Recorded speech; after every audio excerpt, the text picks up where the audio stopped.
மகிமைப்படுத்துவேன் என்றாரே, மகிவானின் பாசம் பெரிதே. மங்காத புகழுடன் வாழ்வோம், மாட்சி பெற்றுயர்ந்திடுவோமே. குறுகிட மாட்டோம், குன்றிட மாட்டோம், கரையில்லா தேவனின் வாக்கு.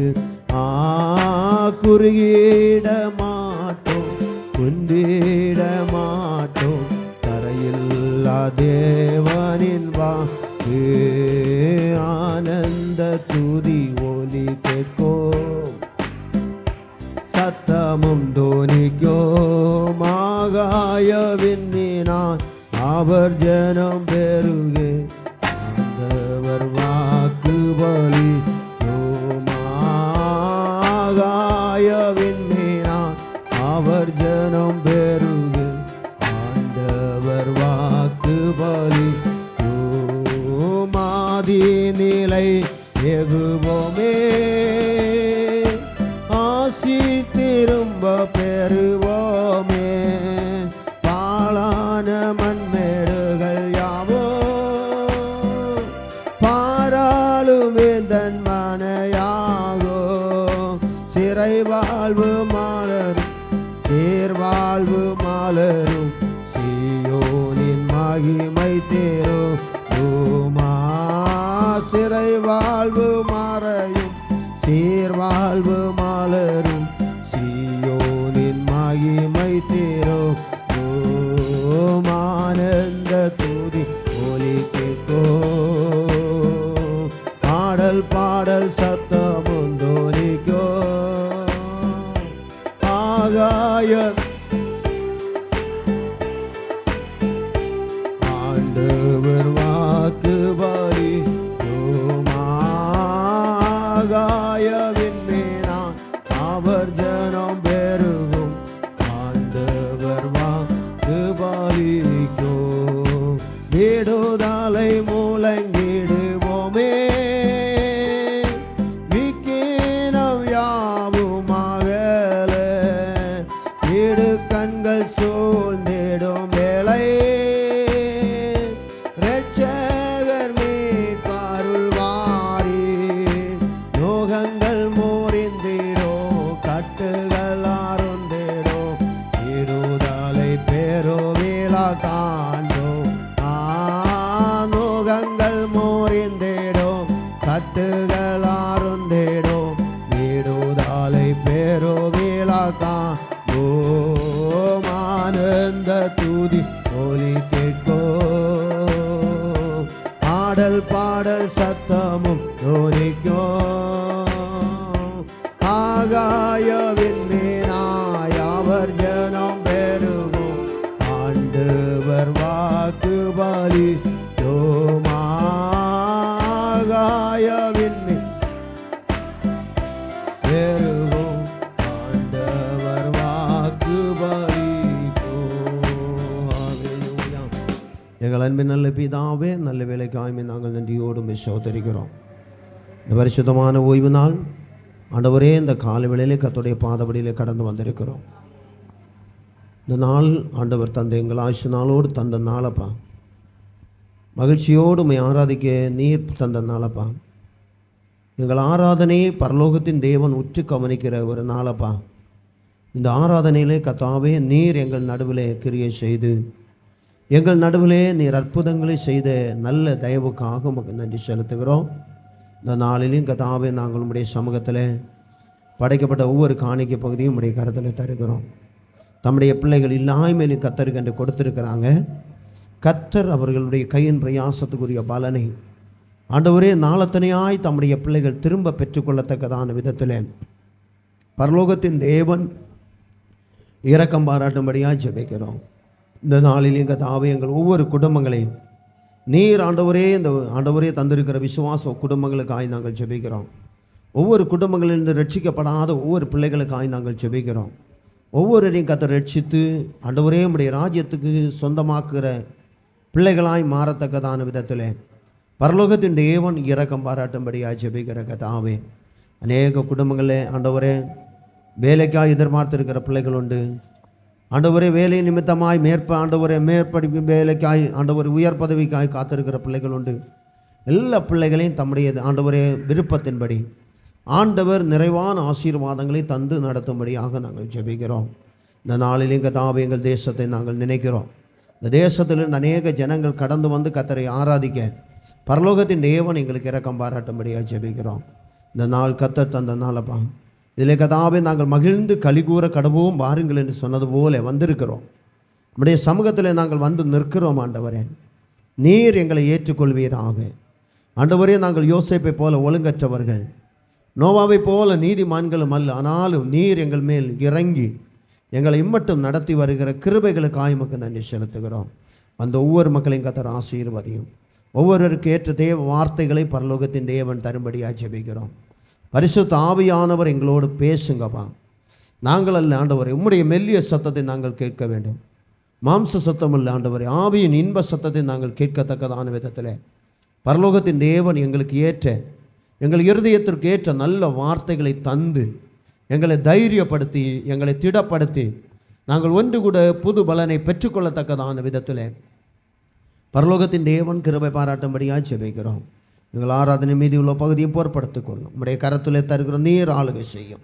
இயேசுவின் நாமத்தில் பிதாவே, ஆமென். அல்லேலூயா. சந்தோஷமாக இருக்கிறவங்க கையை ஊற்றி அல்லேலூயா சொல்லுங்கள். கையை தூக்கி அல்லேலூயா சொல்லுங்கள். அல்லேலூயா.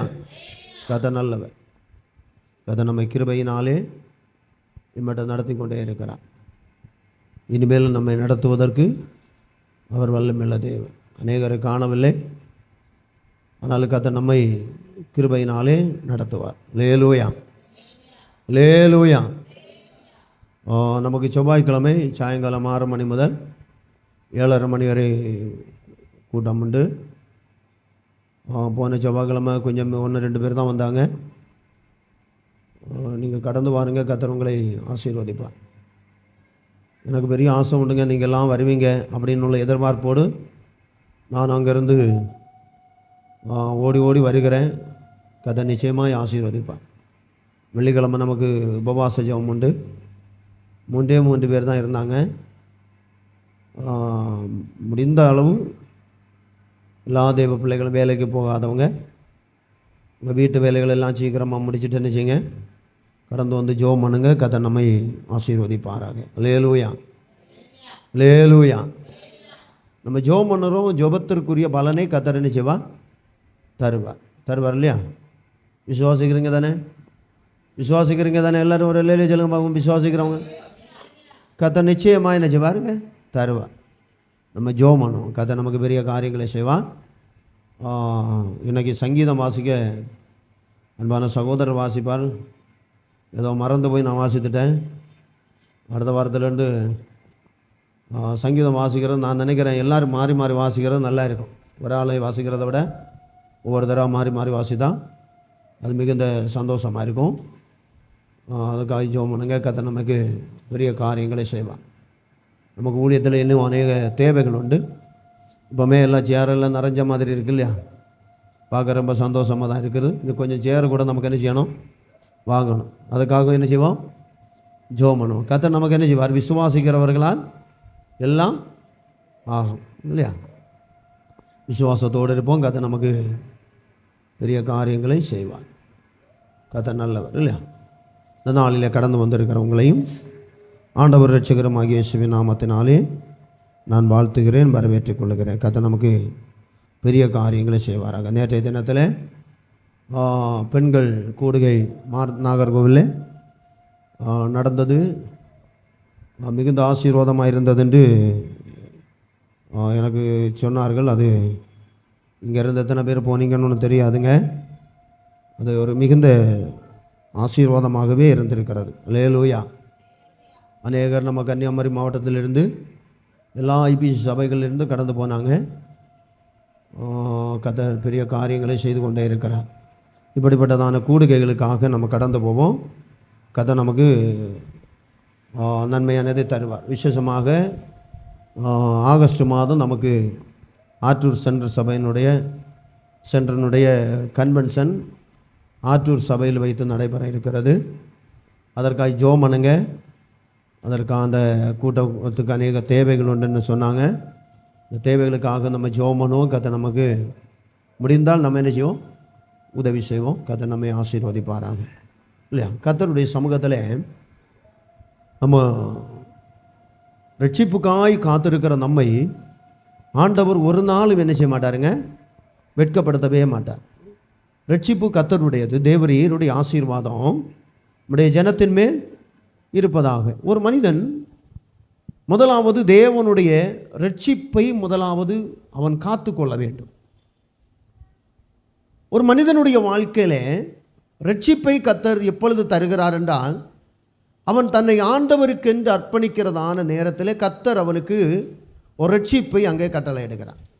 மத்தேயு சுவிசேஷத்தில் 1வது அதிகாரம் 21வது வசனத்தை வாசிக்கும்போது, அந்த வசனத்தை ஒன்று வாசியுங்கள். மத்தேயு சுவிசேஷம் 1வது அதிகாரம் 21வது வசனம்.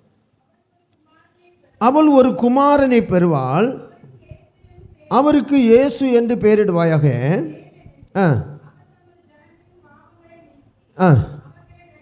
அவர் தமது ஜனங்களின் பாவங்களை நீக்கி அவர்களை ரட்சிப்பார் என்றார்.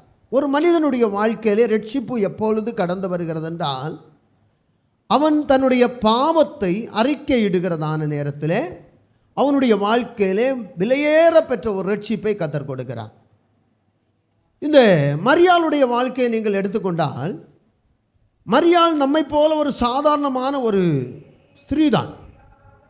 இந்த மரியாளுடைய வாழ்க்கையிலே பல பாடுகள் இருந்தது, பல வேதனையான சூழ்நிலைகள் இருந்தது.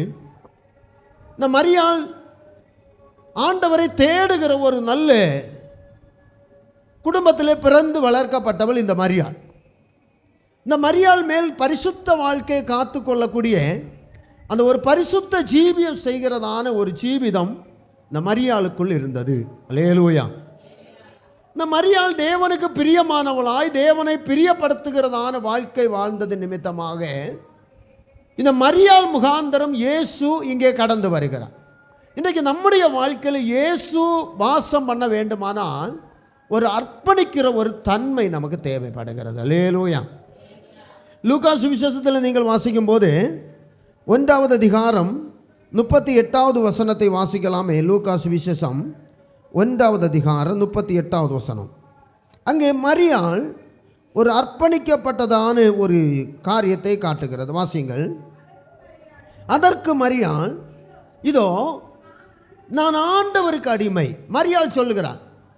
மரியாள் இடத்துல தேவதூதன் வந்து நடக்க போகிறதான காரியங்களை சொன்னபோது மரியாள் முதலாவது இது எப்படி ஆகும், இது எப்படி என்னால் என்னுடைய வாழ்க்கையிலே சாத்தியமாகும், இது நடைமுறைக்கு வராத ஒரு காரியமாக இருக்கிறது, நான் திருமணத்திற்காக நிச்சயிக்கப்பட்டதானே ஒரு ஸ்திரீயாக இருக்கிறேன், என்னால் இது நடந்தேற முடியாது என்கிறதானே ஒரு அவிசுவாசம் இருந்த நேரத்திலேயும் இந்த மரியாள் தேவனுடைய வார்த்தையை அவள் நம்புகிறாள்.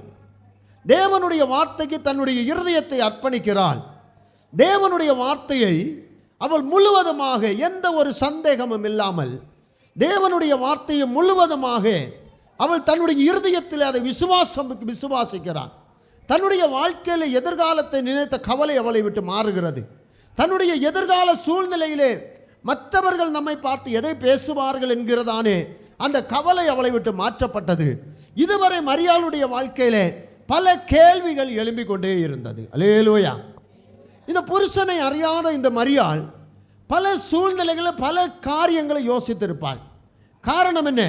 நான் திருமணத்திற்காக நிச்சயிக்கப்பட்டவள், இது எப்படி சாத்தியமாகும், இது சாத்தியமானால் என்னுடைய நிலைமை என்னவாய் மாறும், இது சாத்தியமானால் என்னை ஊரார் என்ன செல்வார்கள், பலவிதமான கேள்விகள் மரியாளுடைய இருதயத்தில் எழும்பின போதும் மரியாள் தன்னுடைய தேவனை அவள் விட்டுவிடவே இல்லை. அல்லேலூயா.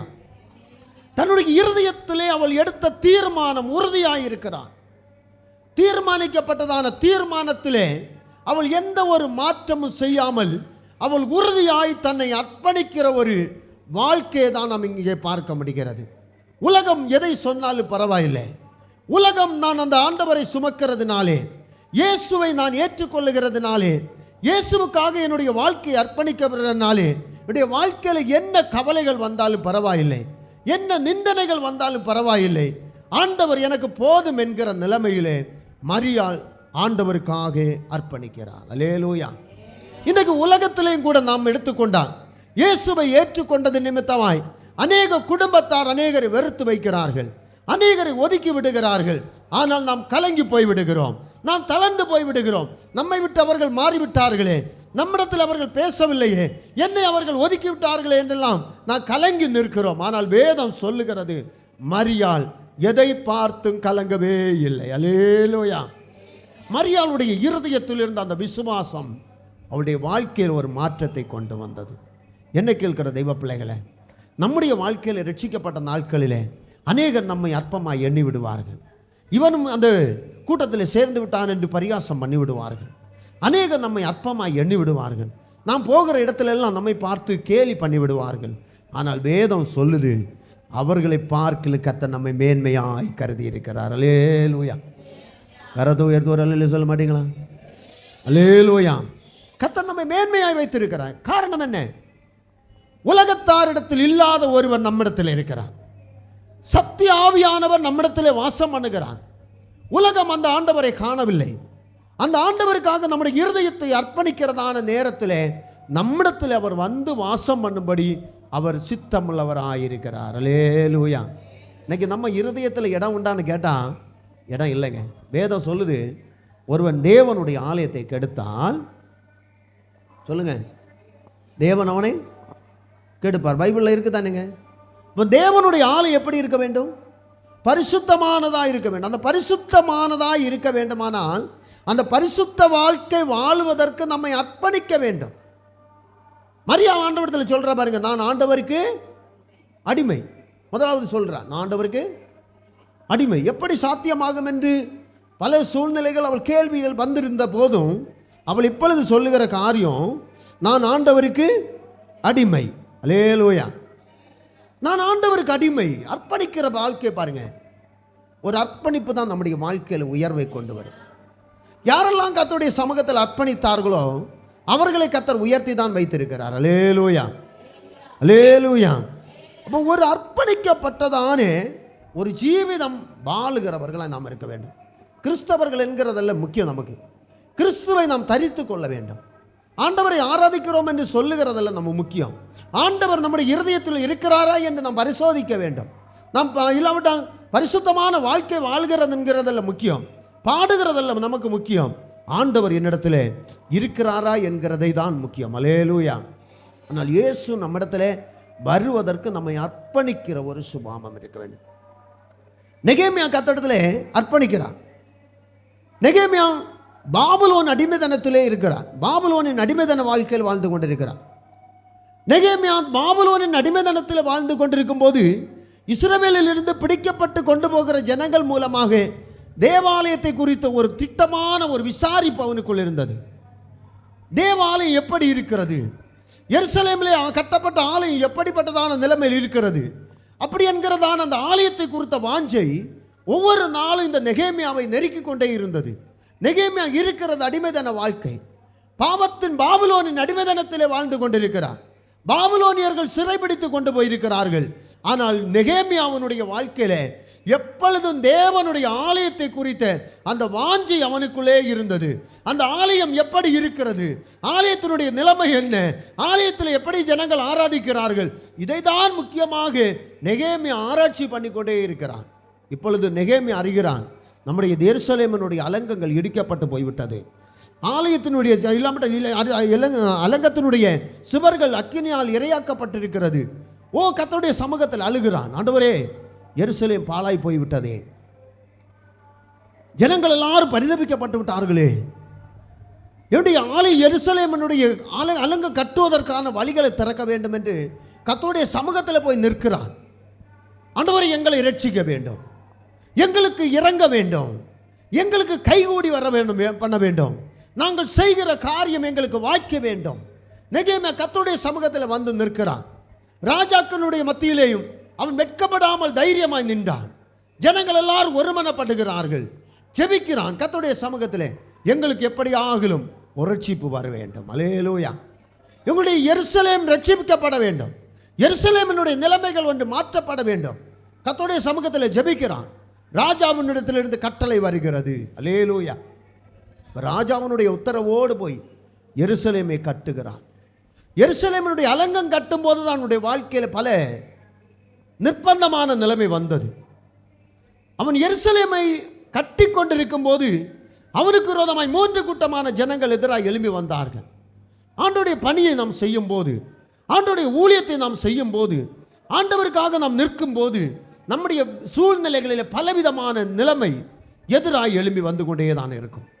வேதம் சொல்லுகிறது, நெகேமியா அலங்கத்தை கட்டும்போது நெகேமியாவுக்கு விரோதமாய் 3 கூட்டம் எழும்பி வந்தார்கள். ஒன்று சம்பிலாத், ஒன்று தொபியா, ஒன்று கேசம். இந்த 3 பேரும் ஒரு சாதாரணமான நிலைமையில் உள்ளவர்கள் அல்ல. சம்பிலாத்தை நீங்கள் பார்த்தீர்கள் என்றால் அவன் ஒரு மாவட்டத்தை ஆளுகை செய்கிற ஒரு கலெக்டருடைய பதவியில் இருக்கிறவன், ஒரு பெரிய பொறுப்பில் இருக்கிறவன். அவனுக்கு எதிராக ஒரு கூட்டத்தை கூட்டிக் கொண்டு வருகிறான். தொபியாவை நீங்கள் பார்த்தீர்களானால் அவன் அநேக ராஜ்யங்களுக்கு சொந்த அநேக ராஜ்யத்தினுடைய ஐக்கியமுடையவனாய் இருக்கிறான். கேசோம் என்கிறவன் அநேகரை பணத்தின் மூலமாய் தான் ஆதாயப்படுத்தி கொண்டிருக்கிறவன். 3 விதமான கூட்டங்கள் அவனுக்கு எதிராக எழும்பி வருகிறார்கள். நாங்கள் இந்த அலங்கத்தை இடிக்கப் போகிறோம், இந்த அலங்கத்தை நீங்கள் எப்படி கட்டுவீர்கள், இந்த அலங்கத்தை எப்படி நீங்கள் உயர்த்துவீர்கள், இதை நாங்கள் பார்க்கிறோம் என்று சொல்லி அவனை வேதனைப்படுத்துகிற வார்த்தைகளினாலே ஒவ்வொரு நாளும் அவனை காயப்படுத்தினார்கள். நெகேமியா அலங்கத்தை கட்டும்போது ஒரு கையினால் வேலை செய்து ஒரு கையினாலே பட்டயத்தை பிடித்து கொண்டிருந்தான். அல்லேலூயா. நெகேமியாவுக்கு தெரியும், என்னை கொண்டு வந்த ஆண்டவர் அலங்கத்தை கட்டி முடிப்பார். அல்லேலூயா. எந்த எதிரான சூழ்நிலை வந்தபோதும் நெகேமியா அலங்கம் கட்டுவதை நிறுத்தவே இல்லைங்க. அலங்கம் கட்டுவதை நெகேமியா நிறுத்தலை. எந்த போராட்டங்கள் எதிராக எழும்பி வந்த போதும் நெகேமியா ஜெபிக்கிறதை அவன் நிறுத்தவே இல்லை. அவன் ஆராதிக்கிறதை அவன் நிறுத்தவே இல்லை. அவன் தைரியமாய் கிருபாசன தண்டையிலே சேர கடவும் என்று சொன்ன வேத வார்த்தையின்படி தைரியமாய் தேவ சமூகத்தில் நின்றான். அல்லேலூயா. முதலாவது அந்த ரட்சிப்பை நாம் காத்துக்கொள்ள வேண்டுங்க. தேவன் நமக்கு தந்திருக்கிற அந்த ரட்சிப்பை நாம் காத்துக்கொள்ளுகிற நேரத்தில் தேவன் நமக்கு வேண்டிய எல்லா காரியங்களையும் நமக்கு கைகூடி வர பண்ணுகிறார். நெகேமியாவை போல நமக்கு பல சூழ்நிலைகளை எதிராக எழும்பி வரலாம். குடும்பத்தில் நாம் ஜெபிக்கிறதுனால நமக்கு எதிராக குடும்பத்தார் எதிராக எழும்பி வருவார்கள், பிள்ளைகள் நமக்கு எதிராக எழும்பி வருவார்கள். ஆனால் வேதம் சொல்லுகிறது, அவர்களை பார்க்கிலும் மேன்மையான தேவன் நம்முடைய உள்ளத்திலே இருக்கிறார். அல்லேலூயா. நம்ம கலங்க வேண்டியது அவசியம் இல்லைங்க, பதற வேண்டியது அவசியம் இல்லை. ஏன்னா கர்த்தர் நம்மோடு கூட இருக்கிறார். இஸ்ரவேலை வழி நடத்துகிற கர்த்தர் நம்மோடு கூட இருக்கிறார். லூக்கா சுவிசேஷத்தில் அந்த 19வது அதிகாரத்தில் நீங்கள் வாசிக்கும் போது, லூக்கா சுவிசேஷம் 19வது அதிகாரம் 9வது வசனத்தை ஒன்று வாசிக்கும் போது அங்கே சொல்கிறாரு, அங்கே ஒரு மனிதன் தேவனிடத்திலிருந்து ரட்சிப்பை பெற்றுக்கொள்கிறான். அவன் எப்படி பார்த்தீங்கன்னா, அந்த 9வது வசனம் சொல்லும்போது, சகையு நின்று கர்த்தரை நோக்கி, ஆண்டவரே, என் ஆஸ்திகளில் பாதியை ஏழைகளுக்கு கொடுக்கிறேன். நான் அநியாயமாய் யாரிடத்திலிருந்து வாங்கினது உண்டானால் நாளத்தனையாய் திரும்ப கொடுக்கிறேன். சகை ஒரு சாதாரண மனிதன் அல்ல. அவன் ஒரு பெரிய வரி வசூலிக்கிறவன், நிறைய ஐஸ்வர்ய சம்பத்தை சம்பாதித்தவன், அநேகரை ஏமாற்றி தன்னுடைய குடும்பத்திற்காக ஆதாயத்தை சேர்த்து கொண்டவன் தான் சகையு. ஆனால் சகையினுடைய வாழ்க்கையிலே திடீரென ஒரு திருப்பத்தை கொண்டு வருகிறது கர்த்தர். சகையு சொல்லுகிறான், ஆண்டவரே, நான் ஆண்டவரை பார்க்க வேண்டும். சகையினுடைய இருதயத்தின் வாஞ்சை கர்த்தரை பார்க்க வேண்டும், கர்த்தரை நான் பார்க்க வேண்டும். கொடிய ஐஸ்வர்யவானாயிருக்கிறான், போகிற வருகிற எல்லாரிடத்திலும் தீர்வை வாங்கி அதிகமாக சம்பாதித்தவன் தான். ஆனால் ஒரு நாள் இயேசுவை பார்க்க வேண்டும் என்கிற அந்த வாஞ்சை அவனுடைய இருதயத்தில் எழும்பினது. அல்லேலூயா. இயேசுவை நான் என்ன செய்யணும்? பார்க்கணும். இயேசுவை நான் என்ன செய்யணும்? பார்க்கணும். நமக்கு நிறைய நேரங்கள் எழும்பலாம் இல்லையா? இயேசுவை நான் பார்க்கணும். வேதம் சொல்லுது, கண்டு விசுவாசிப்பதை பார்க்கிலும் காணாமல் நம்பினோர் பாக்கியவான் இல்லையா? ஆனால் தரிசனங்களை நம்ம கேட்கணும் ஆண்டவரிடத்துல. தரிசனம் மூலமாய் கர்த்தர் நமக்கு என்ன செய்வாருங்க? பேசுவார். தரிசனம் நமக்கு தேவை. இந்த சகையு ஆண்டவரை பார்க்க வேண்டும் என்று விரும்புகிறான். விரும்பின போது இவனுடைய வாழ்க்கையிலே பாவம் இவனை குள்ளனாய் மாற்றி விட்டது. அல்லேலூயா. இயேசுவை பார்க்க முடியாதபடி அவனுடைய வாழ்க்கையில் அவன் குள்ளனாய் இருக்கிறதுனால இயேசுவை பார்க்க முடியலை. நான் நினைக்கிறவன் பாவம் தான் இவனை என்ன செய்திருக்கும், கீழே தள்ளி இருக்கும் இல்லையா? வேதம் சொல்லுது, என்ன சொல்லுது? பாவம் செய்கிற ஆத்மா சாகும். அப்போ பாவத்தினாலே இவன் என்ன செய்திருப்பான்? தேஞ்சு போயிருப்பான் இல்லையா? பாவத்தினாலே இவன் அடி இல்லாவிட்டால் இயேசுவை பார்க்க முடியாதபடி இவருடைய கண்கள் அடைக்கப்பட்டிருக்கிறது. ஆனால் இயேசுவை நான் பார்க்க வேண்டும். எப்படியாக இயேசுவை நான் என்ன செய்யணும்? பார்க்க வேண்டும். நம்ம சிலர் யாராவது விசேஷமாக வந்தால் நம்ம என்ன செய்வோம்? அவங்க பார்க்காம நம்ம என்ன செய்யணும்? அவங்கள பார்க்கணுன்னு விரும்புகிறோம் தானேங்க, விரும்புகிறோம் தானே. ஒரு ஆள் நமக்கு எனக்கு புதுசாக வந்தாங்கன்னா அவங்க நம்மளை காணக்கூடாது, நம்ம என்ன செய்யணும்? அவங்கள பார்க்கணும், விரும்புகிறோம் இல்லையா?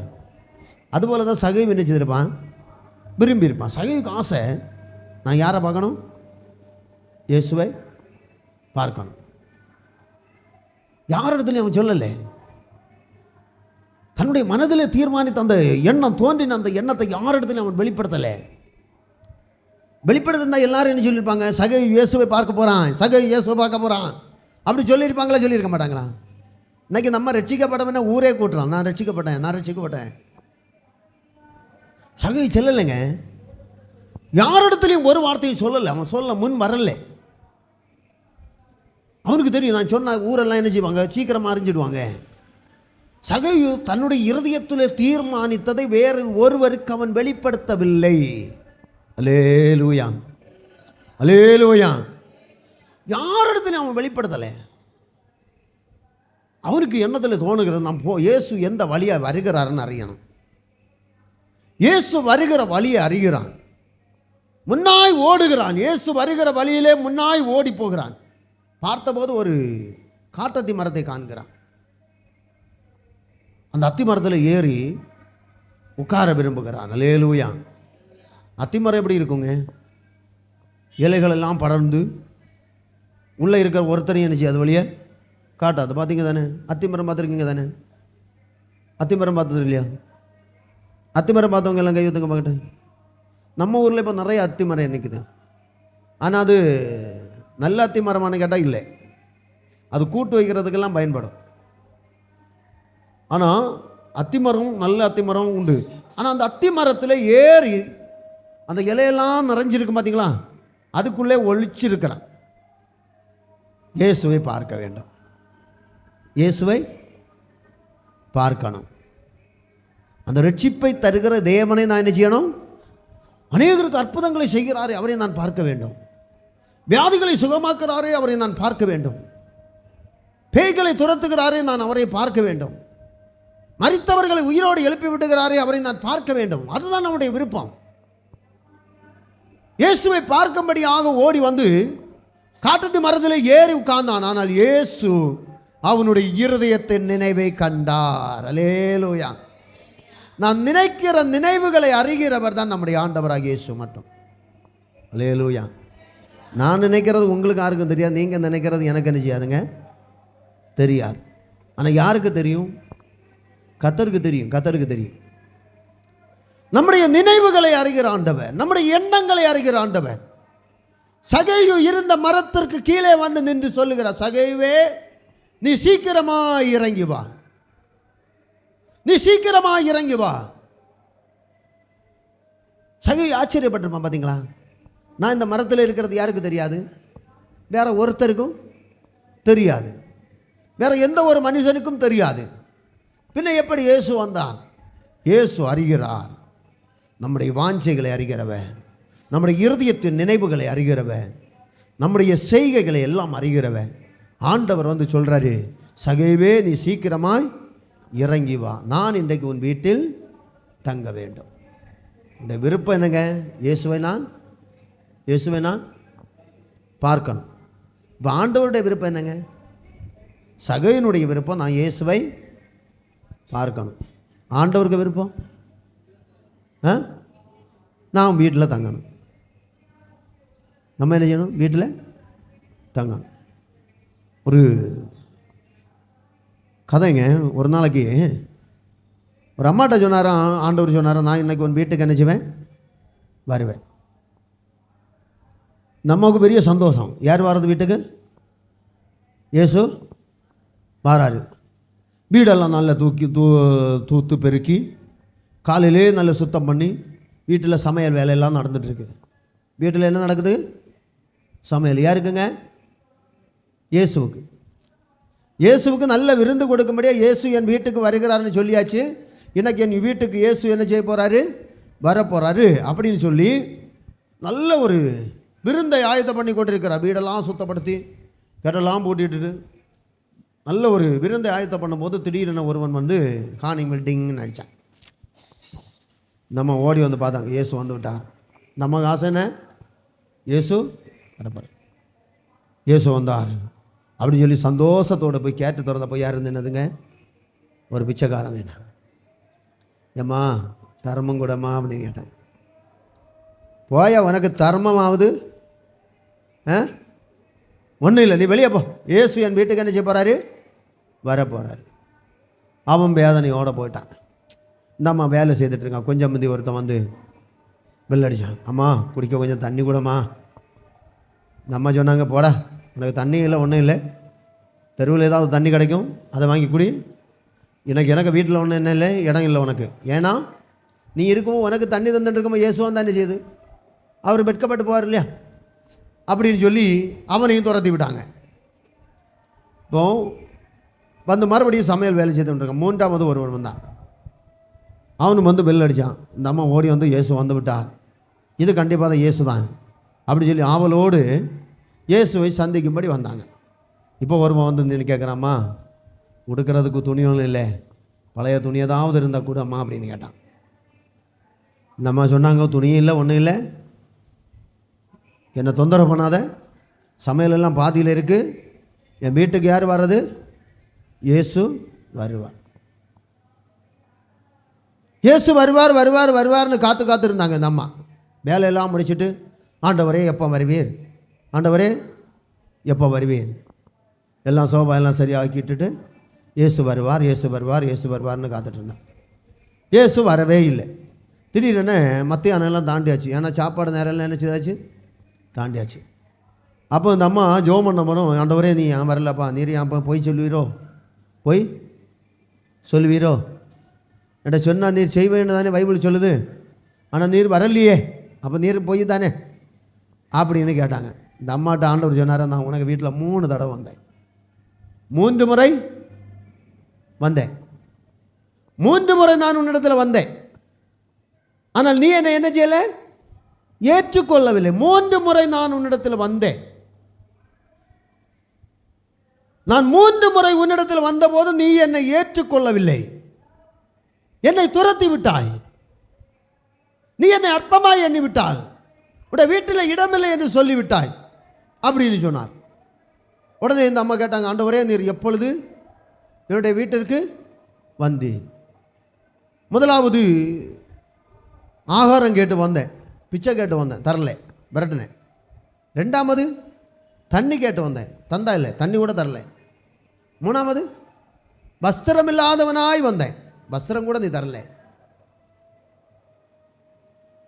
இப்போ அந்த அம்மா கேட்குறாங்க, ஆண்டவர் நீர் ஏன் இப்படி வந்தீர்? ஆண்டவர் ஒரு மனிதனிடத்தில் வருகிற விதம் பலவிதமான சூழ்நிலையில் வருவார். இன்னைக்கு நம்ம கூட அநேகர் யாராவது பிச்சை கேட்டு வந்தால் என்ன செய்வாங்க, கேட்டு அடைச்சிட்டு உள்ளே இருந்துடும், இல்லைன்னா பட்டி அவுத்து விட்டுட்டு நாய் அவுத்து விட்டுட்டு என்ன செய்வோம், வேடிக்கை பார்த்துட்டு இருப்போம்.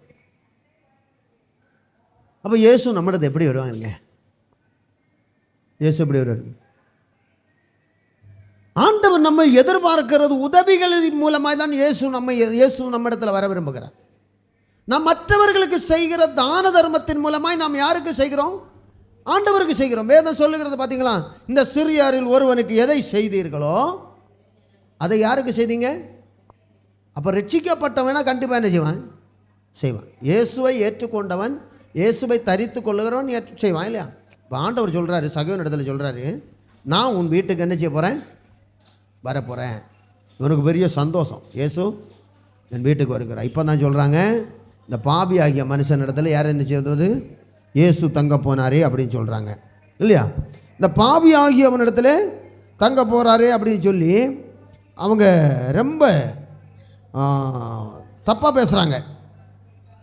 இயேசு நம்ம அந்த வேளையில் தான் அதை கண்ட யாவரும் இஸ்ரவேல் இவர் பாவியான மனுஷனிடத்தில் தங்கும்படி போனார் என்று முறுமுறுக்கிறார்கள். இப்போ சொல்கிறாங்க இயேசு யார் இடத்துல போகிறாரு? பாவி ஆகியவனிடத்தில் தங்க போகிறாரு அப்படின்னு முறுமுறுக்கிறாங்க. அப்பொழுது தான் சகையு நின்று. எப்போ நின்னாங்க? ஜனங்கள் இயேசுவை முறுமுறுக்கிறார்கள். யாரை முறுமுறுத்தாங்க? அப்போ நம்மை முறுமுறுக்கிறவர்கள் யாரை முறுமுறுக்கிறார்கள்? இயேசுவை. அப்போ இல்லையா?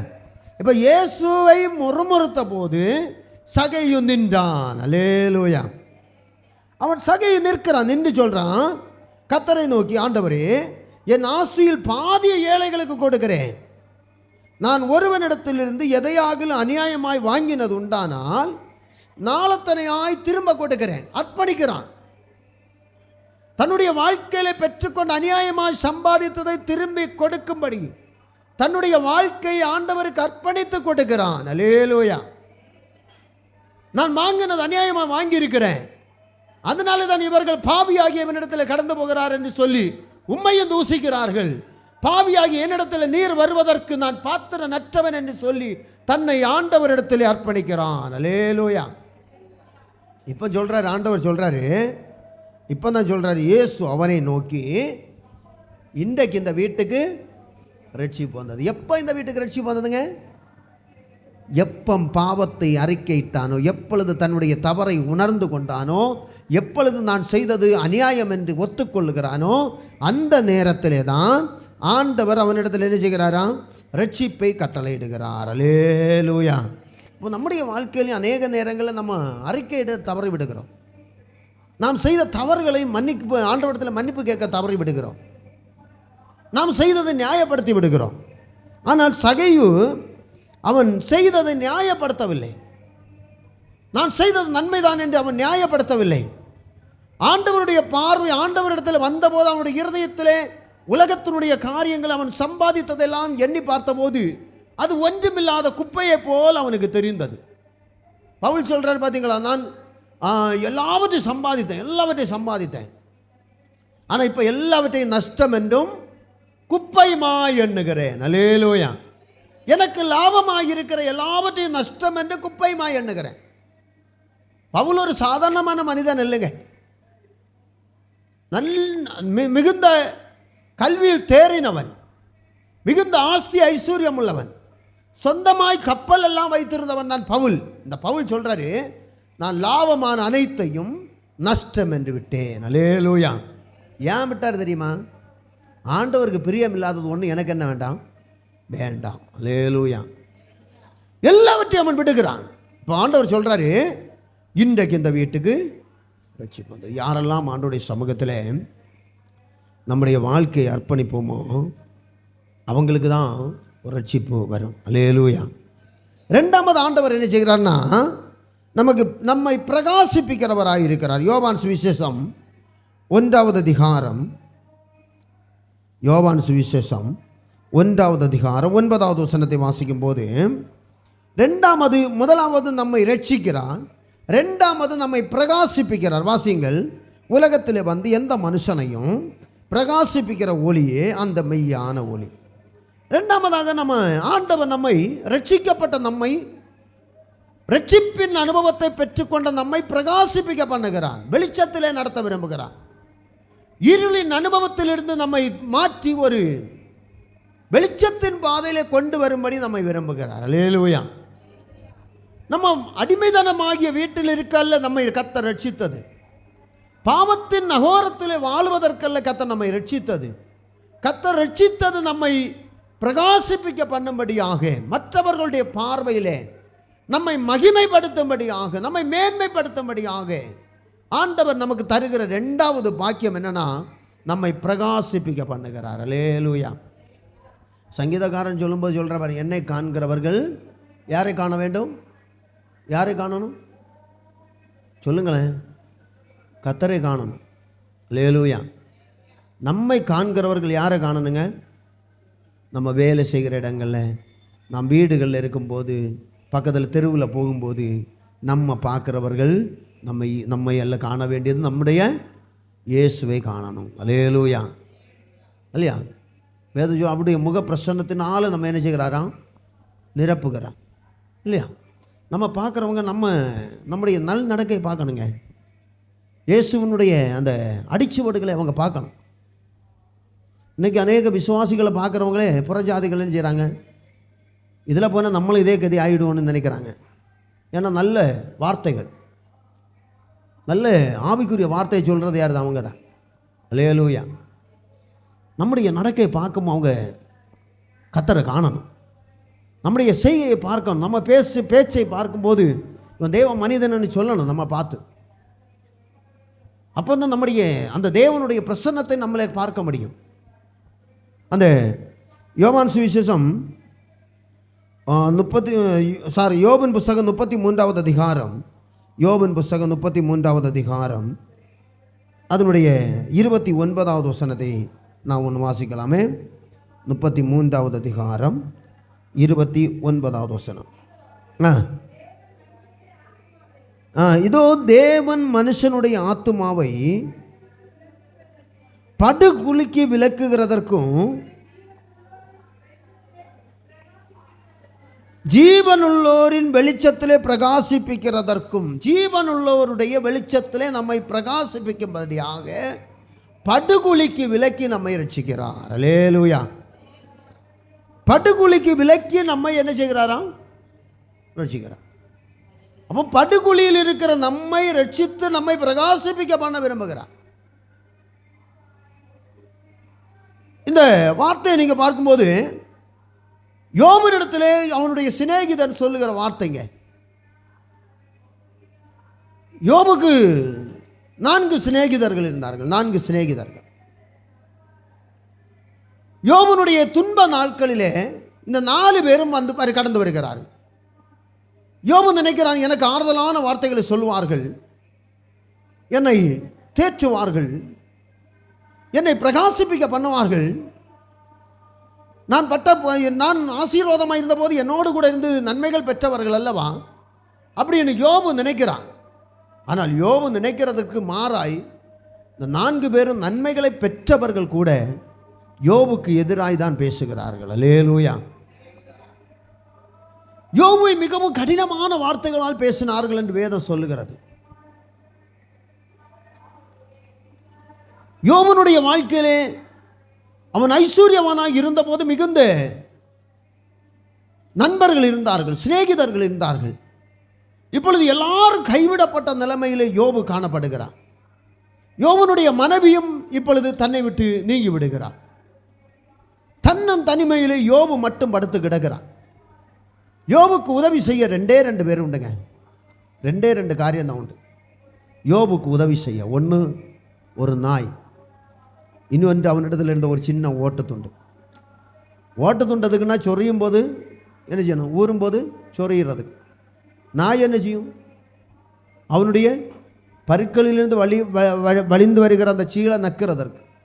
அவனை ஆசுவாசப்படுத்தினது அது ஒன்றும் தானுங்க. அவ்வளவாய் பரிதபிக்கப்பட்ட நிலைமையில் வந்தான். நிறைய பேர் சொல்லி கேட்டிருக்கேன், யோபுக்கு வந்த சோதனை போல எனக்கு வந்த பாஸ்டர். நீங்கள் இதுவரை யாரும் என்னட்ட சொல்லலை. நிறைய பேர் நான் சொல்லி கேட்டிருக்கேன், யோபுக்கு வந்தது போல எனக்கு பாடம் வந்தது, கஷ்டம் வந்தது. யோபுக்கு வந்தது போல என்ன வந்தது? கஷ்டம். நான் என்னுடைய திருமணத்துக்கு முன்னாடி பாலப்படத்தில் ஊழியம் செய்யும்போது ஒரு சகோதரி ஓடி வந்துச்சாங்க, பாஸ்டர் குடும்பம் எவ்வளோ கஷ்டத்தில் இருக்குது தெரியுமா? ஏன்னு கேட்டேன். ரொம்ப கஷ்டம் பாஸ்டர் சொல்லிட்டு சொன்னாங்க, யோபுக்கு வந்த கஷ்டத்தை போல எனக்கு வந்துச்சு பாஸ்டர். நான் கேட்டேன், எத்தனை பிள்ளைய செத்து போச்சுன்னு கேட்டேன். இப்படி தான் கேட்டேன், எத்தனை பிள்ளைங்க செத்து போச்சு? நீ வளர்த்ததில் எத்தனை ஆடு செத்து போச்சு? இல்லை உனக்கு அஸ்திகள் எவ்வளோ இழந்து போனேன்? அந்த அம்மா தலையும் தாத்திட்டு மிண்டாத போனாங்க. யோபுக்கு வந்த சோதனை நம்ம பாடு வந்தோன்னு என்ன செய்வோம்? யோபுக்கு வந்த சோதனை போல சொல்லுவோம். இனி ஒன்று ஒரு பக்கத்தில் பார்த்தீங்கன்னா, ஏதாவது யாராவது கொஞ்சம் திட்டாங்கன்னா, வீட்டில் யாராவது திட்டாங்கன்னா, இல்லாட்டா விசுவாச குடும்பங்களில் ஏதாவது பிரச்சனை வந்தால் போதும் கர்த்தாவே என்னை என்னை எடுத்துக்கொள்ளும். 2 வார்த்தை நம்ம செல்ல படிச்சிருக்கோம். ஒன்று, யோபுக்கு வந்த சோதனை போல எனக்கு வந்தது. 2வது, போதும் கர்த்தாவே என்னை எடுத்துக்கொள்ளும். இது யார் சொன்னதுங்க? எரேமியா இந்த தீர்க்கதரிசி ஆகிய ஏசாயா அந்த எலிசா சொல்கிறார். அவர் பேர் மறந்தனே, எலியா சொல்கிறாருங்க.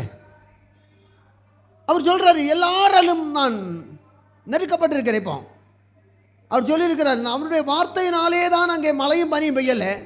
இப்போ அவளை கொல்லும்படி ஒரு ராஜஸ்திரீ, ராஜாவுடைய மனைவி எதிராக எழும்பி நிற்கிறான். இப்போ தான் அவன் சொல்கிறான், வனாந்தரத்தில் சூரியச்செடியின் பக்கத்தில் போய் உட்காந்துட்டு சொல்கிறான், போதும் கர்த்தாவே என்னை என்னை எடுத்துக்கொள்ளும். ஏன்னா நான் வெளியில் போய் தலை காட்ட முடியல. தலை காட்டின என்ன ஆகும்? தலை துண்டாகும். அல்லேலூயா. அவனுடைய சூழ்நிலையை ஒன்று பாருங்க. அவனுடைய சூழ்நிலையை போல நம்ம ஒப்பிட்டு பேசுகிறோம். ஆனால் யோபனுடைய அந்த மற்ற எலியாவனுடைய சூழ்நிலை, அவள் கொண்டு போடுவாள், தலையை கண்டாலே கொண்டு போடுவேன் என்று உத்தரவிட்டிருக்கிறான். இப்போ தான் அவன் சொல்கிறான், ஆண்டவரே அவள் கையால் நான் சாப்பிட்றதை பார்க்கணும், என்ன செய்யும், எடுத்துக்கொள்ளுன்னு சொன்னான். எலியாவனுடைய ஜெபத்தை கர்த்தர் கேட்டாருன்னு நினைக்கிறீங்களா? கேட்டாரா? கேட்கல. நம்மளும் இது போல் ஜெபமணிய ஜெபத்தை எல்லாம் கர்த்தர் கேட்பாருன்னு நினைக்கிறீங்களா? கேட்க மாட்டார். சாத்தான் கேட்பான். கேட்டுட்டு போய் உடனே பிடிச்சிட்டு போய் நிற்பான். எங்க ஆண்டவரத்தில், ஆண்டவரே பாரு உமக்கு விசுவாசி இப்போ என்னென்னு ஜெபம் பண்ணுறான், போதும் என்னை எடுத்துக்கொள்ளும். இப்போ நான் எடுக்கலாம் இல்லை எதாவது செய்யவான்னு கேட்பாரு. கேட்க மாட்டாரன். சாத்தான் கேட்க மாட்டானே. அப்படி ஜெபம் பண்ணிடாதீங்க யாரும் தயவு செய்து. அவன் போய் நம்ம ஜெபத்தை போய் நின்று போய் இல்லைண்ணா நம்ம அநேகர் ஜெபம் பண்ணுவாருங்க பார்த்து கேட்டிருக்கேங்க. ஆண்டவரே அவன் எனக்கு விரோதமாக எதிர்மனான், அவனை ஒரு அடி ஆண்டவரே, அவனை அடியும், அவனை தண்டியும். அதையும் சாத்தான் போய் முன்ன போய் நின்று கேட்பாங்க, கொண்டு போவான். நம்ம ஜெபம் பண்ண வேண்டிய நமக்கு எதிராக எழும்புகிறவனுடைய ரட்சிப்புக்காக ஜெபம் பண்ணணும். அல்லேலூயா. நம்ம ரட்சிப்புக்காக ஜெபம் பண்ணாதபடி ஆண்டவரே அவனை அடியும், அவனை குத்தும், அவனை ஒரு இடியும். இந்த ஜெபத்தை அவனை ஆண்டவர் செஞ்ச மாட்டாருங்க. இந்த ஜெபத்தை கேட்கறதுக்குன்னு ஒருத்தன் உண்டு. யாரு? சாத்தான். அவன் முதல்ல இந்த ஜெபத்தை கொண்டு கத்திரத்தில் போய், அப்போ அந்த ஜெபம் என்ன செய்யும்? ஆண்டவர் சாத்தானுக்கிட்ட சொல்லுவார், நீ உனக்கு இஷ்டம் போல செய், விட்டு கொடுத்துடுவார். இப்போ நம்ம ஆண்டவருக்கு பிள்ளையா சாத்தான பிள்ளைங்களா? ஆண்டவருக்கு பிள்ளை. ஆண்டவருக்கு பிள்ளைங்க எப்போவுமே ரட்சிப்புக்காய் ஜெபம் பண்ணணும். யோபை போல வந்த எலியாவை போல வந்து நாரை சொல்லிடாதீங்க. எலியாவுக்கு வந்து அந்த ஜெபத்தை கர்த்தர் கேட்டிருந்தா அவன் 40 நாள் பிரயாணம் பண்ணி நடந்திருக்கவும் மாட்டான். அவன் போய் ஒரு தீர்க்கதரிசியை அவனுக்கு பின்பாக எழுப்பி இருக்கவும் மாட்டான். அல்லேலூயா. ஜெபத்தை கர்த்தர் கேட்கவில்லை, அதனால தான் ஒரு எலிசாவை கர்த்தர் எழுப்பினார். அல்லேலூயா. இந்த எலியாவை கொண்டு இனி ஒருவனை பிரகாசிப்பிக்க பண்ணுகிறார். இந்த எலியாவை கொண்டு இனி ஒருவனை உருவாக்கி எடுக்கிறார். இந்த எலியாவை கொண்டு இனி ஒருவனை ரட்சித்து கொண்டு வருகிறார். வனாந்தரத்தில் இல்லாவிட்டால் வயலிலே உழுது கொண்டிருந்ததான ஒரு தீர்க்கதரிசியாய் ஒருவனை மாற்றுகிறார் என்றால் அவன் எவ்வளவு பிரகாசிக்கப்பட்டவனாய் இருந்திருக்க வேண்டும். அல்லேலூயா. இந்த எலிசாவை எழுப்பினது யார் தானுங்க? யார் தான்? எலியா தானே. போகிற வழியில் ஒரு துண்டை தோளில் கொண்டு போட்டான். இவன் என்ன செய்தான்? துண்டை போட்டவனே எலியாவுக்கு பின்பற்றி போய் பின்னோட்டு போகிறான். வயலில் உழுதுன்னு இருந்ததெல்லாம் அந்த இடையில நிற்குதுங்க. இப்போ என்ன செய்கிறான்? வயலை விட்டு யாருக்கு புறப்பட்டு போகிறான்? எலியாவுக்கு பின்பு ஆகி போகிறான்.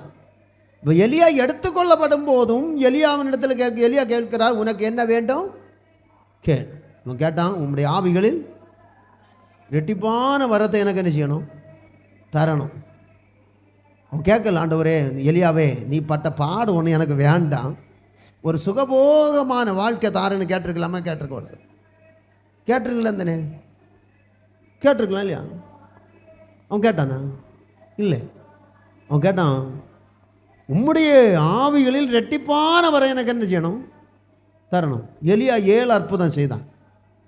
எலிசா எத்தனை அற்புதம் செய்தாருங்க? 13 அற்புதங்கள் அவன் உயிரோடு இருக்கும்போது செய்தான். அவன் செத்த அவனுடைய எலும்பு கிடக்கிற இடத்துல ஒருத்தனை தூக்கி போட்டாங்க, செத்தவனை.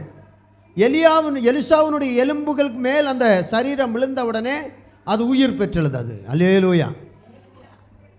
ஆண்டவர் பிரகாசிப்பிக்க பண்ணுகிறது தானுங்க. நம்ம இன்னைக்கு அநேக ஆண்டோடைய வார்த்தையை நம்ம விட்டு தூரமாய் போய்விடுகிறோம் அநேக நேரங்கள். ஆனால் வேதம் சொல்லுகிறது நம்மை பிரகாசிப்பிப்பதற்காக தான் ஆண்டவர் நம்மை அழைத்திருக்கிறார். மூன்றாவதாக நீங்கள் பார்த்தீங்கன்னா, மூணாவதாக நம்மை மேன்மைப்படுத்தும்படியாக கர்த்தர் நம்மை தெரிந்தெடுக்கிறார்.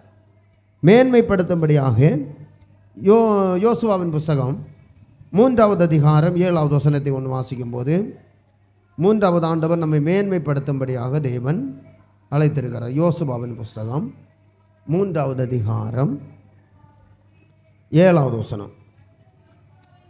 கர்த்தர் யோசுவாவை நோக்கி, நான் மோசையோடு இருந்தது போல உன்னோடு இருக்கிறேன் என்பதை இஸ்ரவேல் எல்லாரும் அறியும்படிக்கு இன்று அவர்கள் கண்களுக்கு முன்பாக உன்னை மேன்மைப்படுத்துவேன். அல்லேலூயா. இந்த யோசுவாவை கர்த்தர் அழைக்கிறார். இல்லையா? கர்த்தர் யோசுவாவை நோக்கி அழைக்கும் போது ஆண்டவர் அவனுக்கு ஒரு வாக்குத்தத்தத்தை கொடுக்கிறார். யோசுவாவை கர்த்தர் அழைக்கிறார் ஊழியத்திற்காக. இந்த யோசுவா மோசைக்கு உதவி ஊழியக்காரனாக இருந்தவன். எகிப்திலிருந்து புறப்படும் போதே இந்த யோசுவாவும் காலேப்பும் யாருக்கு உதவியாக இருக்கிறாங்க? மோசைக்கு உதவியாக இருக்கிறார்கள். இவர்கள் உதவியாக இருந்து யோசுவா மோசை செய்கிற ஊழியத்தில் எல்லாம் உதவியாக இருந்து தாங்குதலாக இருந்து அவனை உற்சாகப்படுத்தி கொண்டு வந்தவர்கள் தான் யாருங்க? இந்த யோசுவாவும் காலேப். இப்போ காலேப்பை கர்த்தர் ஜனங்களை நடத்தும்படி அவனை தெரிந்தெடுக்கவில்லை. ஆண்டவர் யோசுவாவை தெரிந்தெடுக்கிறார். இந்த 2 பேரில் யோசுவாவை கர்த்தர் என்ன செய்கிறான்? தெரிந்தெடுக்கிறார். வேதம் சொல்லுகிறது விசேஷித்த ஆவி பெற்றவன் யாருங்க? காலேப். வேற ஆவி உடையவன் யாரு? காலேப். அப்போ யார் தான் தெரிந்தெடுத்திருக்கணும்? காலேப்பை தான் தெரிந்தெடுக்க வேண்டும். ஆனால் காலேப் வேற ஆவி உடையவனாக இருக்கிறான். அந்த அவன் செய்கிற காரியங்களை கர்த்தர் அவனுக்கு வாக்கியம் பண்ணுகிறான். ஏன் இந்த காலேப்பை கர்த்தர் தெரிந்தெடுக்காமல் யோசுவாவை தெரிந்தெடுத்தார் தெரியுமா? இந்த காலேப் முரட்டு குணமுள்ளவன். காலேப் சில நேரங்களில் திடீரென கோபப்படுகிறவன். காலேப்பினுடைய வாழ்க்கையில் தாழ்மை அநேக நேரங்களில் இழந்து விடுகிறவன். ஆனால் யோசுவா மோசையை போல தாழ்மையை அணிந்து கொள்ளுகிறவனாயிருந்தான். அல்லேலூயா. இஸ்ரவேல் ஜனங்களை நடத்துவதற்கு ஒரு தாழ்மை உள்ளவன் தான் தேவை. இல்லைன்னா மோசை இடத்துல போய் எனக்கு தண்ணி தருவிய தரமாட்டியான யோசுவா ஜனங்கள் கேட்டப்போ மோசை என்ன செய்திருக்கலாம்? கொஞ்சம் பேரை கொலை பண்ணி கொண்டு இருக்கலாம். அப்படி தானே? எனக்கு விரோதமாக வாரீங்க, கூட்டம் கொடுறீங்க அப்படின்னு சொல்லி என்ன செய்திருக்கலாம்? கொண்டு இருக்கலாம் தானே? இல்லையா? அவன் கொல்லலை. ஏன் தெரியுமா? தேவன் இந்த ஜனங்களை எல்லாம் என்ன கையில் கொடுத்துருக்கிற இவங்களை கொண்டு சேர்க்க வேண்டியது யாருக்கு வேலை? எனக்கு வேலை, எனக்கு உத்தரவாதம். அகில் சாந்த குணமுள்ளவனாகி மோசையை முதலாவது தெரிந்தெடுக்கிறான். இந்த யோசுவா மோசையோடு கூட இருந்த அந்த சாந்த குணத்தை கற்றுக்கொள்ளுகிறான். ஆகையால் தான் யோசுவாவின் இடத்தை கர்த்தர் சொல்றாரு, நான் மோசையோடு இருந்தது போல உன்னோடு இருப்பேன். நான் மோசையோடு இருந்தது போல உன்னோடு இருப்பேன். நான் உன்னை விட்டு விலகுவதும் இல்லை, உன்னை கைவிடுவதும் இல்லை. எந்த ஒரு சூழ்நிலையிலும் உன்னை விட்டு விலக மாட்டேன், உன்னை கைவிட மாட்டேன். நீ கற்றிருக்கிறாய். ஆண்டவர் நம்மை மேன்மைப்படுத்த வேண்டுமானால் நாம் கற்றுக்கொள்ள வேண்டியது அவசியமாக இருக்கிறது. நான் கற்றுக்கொள்ள வேண்டும். ஆண்டோடைய வார்த்தையை நம்ம என்ன செய்யணும்? கற்றுக்கொள்ளணும். தினமும் கற்றுக்கொள்ள விரும்பணும், வாஞ்சிக்கணும். இல்லையா? தினமும் நம்ம என்ன செய்யணும்? ஆண்டோடைய வார்த்தையை தியானிக்கிறவர்களாய் மாற வேண்டும், கற்றுக்கொள்ள வேண்டும். இந்த யோசுவாவின் இடத்துல கர்த்தர் சொல்றாரு, நான் மோசையோடு கூட இருந்தது போல உன்னோடு இருப்பேன். நீ போகிற இடங்கள் எல்லாம் நான் உனக்கு அனுகூலம் பண்ணுவேன். இப்போ சொல்றாரு அந்த 7வது வசனத்தில் சொல்லும்போது சொல்றாரு, அந்த மோசையோடு இருந்தது போல உன்னோடு இருக்கிறேன் என்பதை இஸ்ரவேல் எல்லாரும் அறியும்படிக்கு அவர்கள் கண்களுக்கு முன்பாக உன்னை மேன்மைப்படுத்துவேன். நான் அவர்கள் கண்களுக்கு முன்பாக உன்னை என்ன செய்வேன்? மேன்மைப்படுத்துவேன். எனக்கு நம்மை கர்த்தர் விரும்புகிற ஒரு காரியம், மற்றவர்களுடைய கண்களுக்கு முன்பாக நம்மை மேன்மைப்படுத்த விரும்புகிறார். அல்லேலூயா. நம்மை கர்த்தர் மேன்மைப்படுத்த விரும்புகிறார். கர்த்தர் நம்மை மேன்மைப்படுத்த விரும்புகிறார். அதுக்கு நம்ம செய்ய வேண்டிய ஒன்று, முதலாவது ரட்சிப்பை பெற்றுக்கொள்ள வேண்டும். ரட்சிப்பின் அனுபவம் நமக்கு தேவை. சகேயு ஆண்டவரத்தில் அறிக்கை எடுக்கிற, ஆண்டவரே பாவியாகிய என்மேல் கிருபையாயிரன்னு ஒருத்தன் ஜோமனா. சகேயு சொல்லுகிறான், ஆண்டவரே நான் யாரிடத்தில் இருந்து ஆகிலும் அநியாயமாய் வாங்கினதுண்டானால் நாளத்தனையாய் திரும்ப கொடுக்கிறேன். ரெண்டாமது என்னை பிரகாசிப்பிக்க பண்ண வேண்டும் என்று ஒப்பிடும். ஆண்டவர் நம்மை பிரகாசிப்பிக்க பண்ண வேண்டும். மூன்றாவது, கர்த்தர் நம்மை ஜனங்கள் நடுவில் கர்த்தர் நம்மை மேன்மைப்படுத்தலாம். இஸ்ரவேல் ஜனங்கள் எல்லாருக்கும் முன்பதாக ஒரு மோசையை மேன்மைப்படுத்தினார். இஸ்ரவேல் ஜனங்கள் எல்லாருக்கும் முன்பதாக ஒரு யோசுவாவை மேன்மைப்படுத்தினார். இஸ்ரவேல் ஜனங்கள் எல்லாருக்கும் முன்பதாக ஒரு தாவீதை ராஜாவாக உயர்த்தி மேன்மைப்படுத்தினார். இன்றைக்கி கர்த்தர் நம்மையும் மேன்மைப்படுத்தணும்னா முதலாவது நம்முடைய ரட்சிப்பு காத்துக்கொள்ளப்பட வேண்டும். ரெண்டாவது, நான் பெற்றுக்கொண்ட அந்த பிரகாசத்தை நாம் மற்றவர்கள் மத்தியில் வெளிப்படுத்த வேண்டும். மூன்றாவது, மேன்மைப்படுத்தும்படி ஆண்டவரிடத்தில் கேட்க வேண்டும். எல்லாரும் முழங்கால் படிடுங்க. எல்லாரும் எழும்பி நில்லுங்க. எல்லாரும் எழும்பி நில்லுங்க. கர்த்தருடைய சமூகத்தில் ஜெபம் பண்ணுங்க. முதலாவது நம் ரட்சிப்பை பெற்றுக்கொள்ள வேண்டும். ரெண்டாவது, நம்மை பிரகாசிப்பிக்க பண்ண வேண்டும். அவர் நம்மை பிரகாசிப்பிக்கிற தேவனாயிருக்கிறார். மூன்றாவது, நம்மை ஜனங்களுக்கு முன்பதாக நம்மை மேன்மைப்படுத்த விரும்புகிறார். எல்லாரும் ஆண்டவரிடத்தில் சொல்லுங்க.